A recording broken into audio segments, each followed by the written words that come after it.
भारतीय न्यूज में आपका स्वागत है। मैं हूं शिखा। आइए देख लेते हैं आज की खास खबर। खरगोन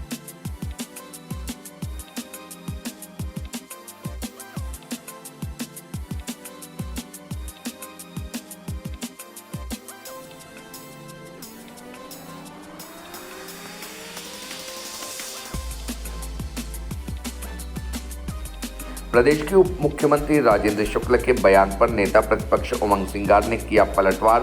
बीजेपी के नेताओं ने 400 पार के नारे के साथ संविधान बदलने का किया था दावा। संविधान में हर व्यक्ति को अपनी बात, धरना प्रदर्शन करने का अधिकार है। भाजपा आईपीसी की धाराओं में बदलाव कर लोगों पर कर रही है कार्रवाई। उप मुख्यमंत्री राजेंद्र शुक्ल ने जबलपुर में कांग्रेस के इतिहास का हवाला देकर संविधान की धज्जियां उड़ाने का लगाया था आरोप। नेता प्रतिपक्ष सिंगार आज भगवानपुरा के कांग्रेस विधायक केदार डावर के बुलावे पर इंदल कार्यक्रम में शामिल होने पहुंचे। आरएसएस प्रमुख मोहन भागवत के अयोध्या में राम मंदिर बनने पर देश को मिली स्वतंत्रता के बयान पर किया कटाक्ष। मोहन भागवत ने देश के शहीदों और स्वतंत्रता संग्राम सेनानी के अपमान पर मांगना चाहिए माफी। पीसीसी अध्यक्ष जीतू पटवारी का वरिष्ठ नेताओं से समन्वय नहीं होने पर उमंग सिंगार ने कहा, कांग्रेस विधानसभा से लेकर सड़क तक विपक्ष की भूमिका में, विधायक दल और संगठन में समन्वय। रिपोर्ट टीम भारतीय न्यूज। देखिए, इन्हीं के जब चुनाव थे लोकसभा के, इन्हीं के सांसद कई लोगों ने कहा कि 400 पार आएंगे, हम संविधान को बदलेंगे। तो कांग्रेस पार्टी किसी सांसद ने तो कहा नहीं, किसी नेता ने।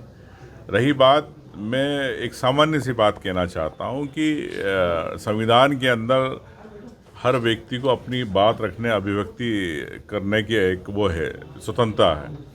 लेकिन भारतीय जनता पार्टी अगर कोई धरना प्रदर्शन करना चाहता, उस पर भी केस दर्ज करना चाहती। संविधान में जब हर व्यक्ति को अधिकार है कि शांतिपूर्वक धरना कर सकता, तो क्यों आप उसके अंदर आईपीसी के अंदर उसमें छेड़छाड़ कर रहे हो? क्यों आईपीसी की धाराओं में आप बदलाव कर रहे हैं? तो मैं समझता हूँ कि संविधान के माध्यम को ये बदलना चाहते संविधान को, और भारतीय कांग्रेस पार्टी नहीं बदलना चाहती।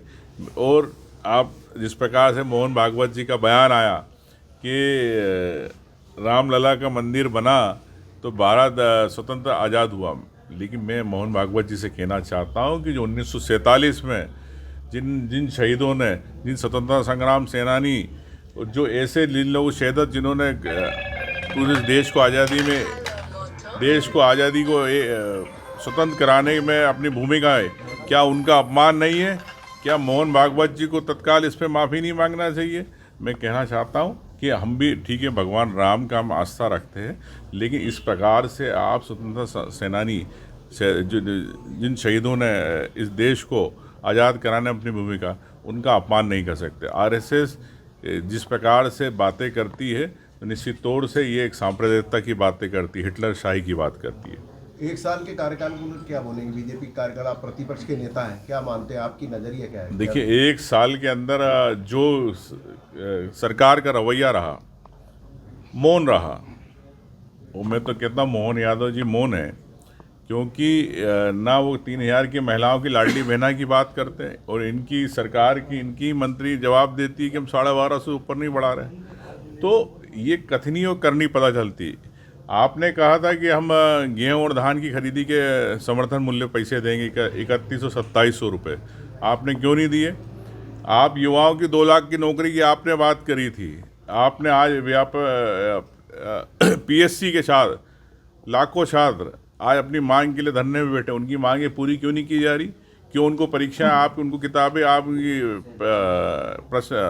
उत्तर पुस्तिका क्यों नहीं उनको दिखाई जाती?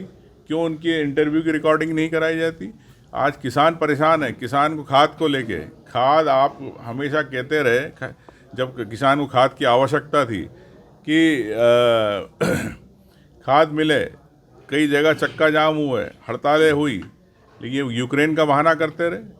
दूसरे देशों से कई बार आपने खाद बुलवाई है, तो आपने क्यों नहीं दी?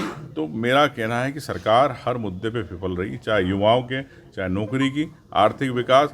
बड़े बड़े आपने इन्वेस्टर मीट तो करी, लेकिन यहाँ पर क्या आर्थिक रूप से मध्य प्रदेश संपन्न हुआ? बताएं मुख्यमंत्री जी, भारतीय जनता पार्टी सरकार। पीसीसी अध्यक्ष हैं जीतू पटवारी जी, ऐसा कहा जाता है कि समन्वय नहीं है वरिष्ठ नेताओं से, और जिस प्रकार से विपक्ष की भूमिका रहना चाहिए कमजोर लग रही है कांग्रेस।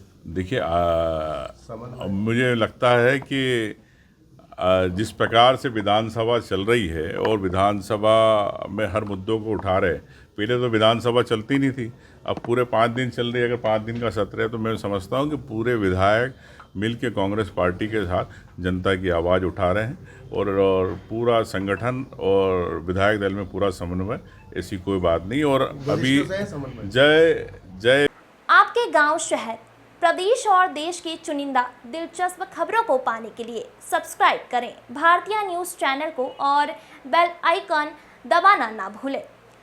खबरें पसंद आए तो लाइक और शेयर ज़रूर करें।